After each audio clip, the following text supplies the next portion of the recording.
Jangan lupa like dan subscribe.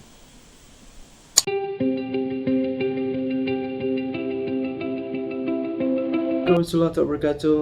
Salam sejahtera semua. Nama saya Hasro, boleh panggil saya Hasro. So hari ini saya nak berkongsi sedikit berkenaan dengan subjek perikawanan. Jadi untuk subjek perikawanan ni sebenarnya saya nak rujuk kepada penyata kewangan. So penyata kewangan ni sebenarnya ada 3 penyata. Okey, 3 penyata. So apakah penyata tersebut? Okey, pertama adalah penyata aliran tunai. Yang kedua adalah penyata pendapatan dan yang ketiga adalah kunci kira-kira. Jadi ada 3 penyata di situ. So bila kita cakap berkenaan dengan 3 penyata tersebut, dia mempunyai tujuan tertentu. Kenapa penyata tersebut disediakan? Pertama sekali kita kena tahu tujuan penyata tersebut disediakan. Bila kita tengok berkenaan dengan penyata tersebut, contohnya penyata aliran tunai. So penyata aliran tunai adalah tujuan dia untuk melihat aliran tunai keluar dan masuk. Dalam bahasa Inggeris kita panggil sebagai cash inflow and cash outflow. Keluar masuk di dalam syarikat, sama masuk ni dikategorikan sebagai apa-apa hasil yang diterima daripada syarikat secara tunai, dan yang keluar tu dipanggil sebagai perbelanjaan yang digunakan oleh syarikat secara tunai. Jadi tujuan dia untuk melihat berkenaan dengan aliran tunai di dalam syarikat supaya syarikat mempunyai aliran tunai yang mencukupi di mana syarikat dapat beroperasi dengan baik. Okey, bagi tujuan untuk pelaburan untuk tempoh jangka masa pendek dan juga tempoh jangka masa panjang ataupun untuk kecemasan. Yang kedua, kita tengok penyata berkenaan dengan penyata pendapatan. So bila kita cakap penyata pendapatan dalam bahasa Inggerisnya, kita tengok kepada income statement ataupun profit and loss statement.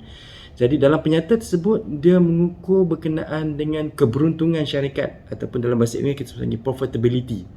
So dalam penyata ni dia merujuk kepada jumlah pendapatan yang syarikat terima, sama dari segi pendapatan operasi atau pendapatan bukan operasi ataupun kita panggil sebagai pendapatan kendalian atau pendapatan bukan kendalian, di mana keseluruhan pendapatan tersebut dia merujuk kepada hasil yang syarikat tersebut terima. Di dalam perbelanjaan pula dirujuk kepada segala-segala urusan perbelanjaan yang dilakukan oleh syarikat, sama ada perbelanjaan dalam bentuk kendalian ataupun perbelanjaan dalam bentuk bukan kendalian yang digunakan oleh syarikat, dan hasil daripada penyediaan penyata pendapatan tersebut merujuk kepada keuntungan syarikat.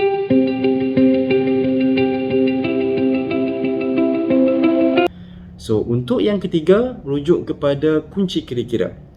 Bila kita cakap berkenaan kunci kira-kira, dalam kunci kira-kira ni ada 3 komponen utama. Pertama sekali untuk mengukur nilai aset, yang kedua mengukur nilai liability, dan yang ketiga mengukur nilai ekuiti pemilik ataupun modal di dalam syarikat tersebut. Jadi, apa tujuan kita buat ataupun sediakan kunci kira-kira?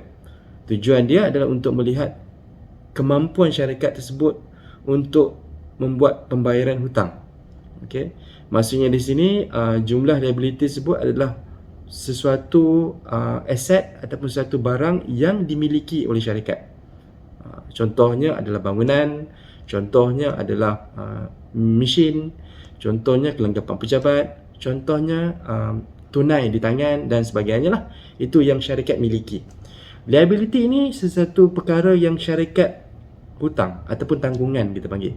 Tanggungan sama ada tanggungan melalui bank ataupun tanggungan melalui syarikat berhutang dan sebagainya. Itu termasuk di dalam liability. Liability ada 2 jenis. Satu liability untuk jangka masa panjang dan satu lagi kita panggil sebagai liability semasa. Okay? Dan owner of equity ataupun equity pemilik ini apa yang syarikat ataupun pemilik miliki untuk memulakan perniagaan. Sebagai contoh modal. Okay. Modal tersebut digunakan oleh pemilik bagi tujuan untuk memulakan perniagaan. Jadi modal tersebut hak milik pemilik, dan hak milik pemilik tersebut perlu dimasukkan di dalam ekuiti pemilik, di dalam kunci kira-kira. Jadi secara amnya formulanya kalau kita tengok jumlah aset mesti sama dengan jumlah liability campur dengan ekuiti pemilik. So itu tujuanlah untuk kita buat penyata kewangan. Jadi penyata kewangan ni penting bagi tujuan untuk merujuk kepada profil syarikat tersebut dari segi perjalanan syarikat, dari segi pengurusan kewangan yang baik, kedua dari segi keuntungan syarikat ataupun keberuntungan syarikat, dan yang ketiga dari segi kemampuan syarikat tersebut beroperasi dan kemampuan syarikat tersebut untuk membuat pembayaran hutang. Jadi itu sajalah perkongsian saya hari ini berkenaan dengan penyata kewangan. Diharap perkongsian ini dapat memberikan sedikit sebanyak maklumat kepada pelajar-pelajar sekalian dalam melihat 3 jenis penyata di dalam laporan kewangan tersebut supaya dapat membezakan dan tahu berkenaan objektif dan juga kegunaan penyata tersebut. Sekian dahulu. Terima kasih. Assalamualaikum warahmatullahi wabarakatuh dan salam sejahtera. Jangan lupa like dan subscribe.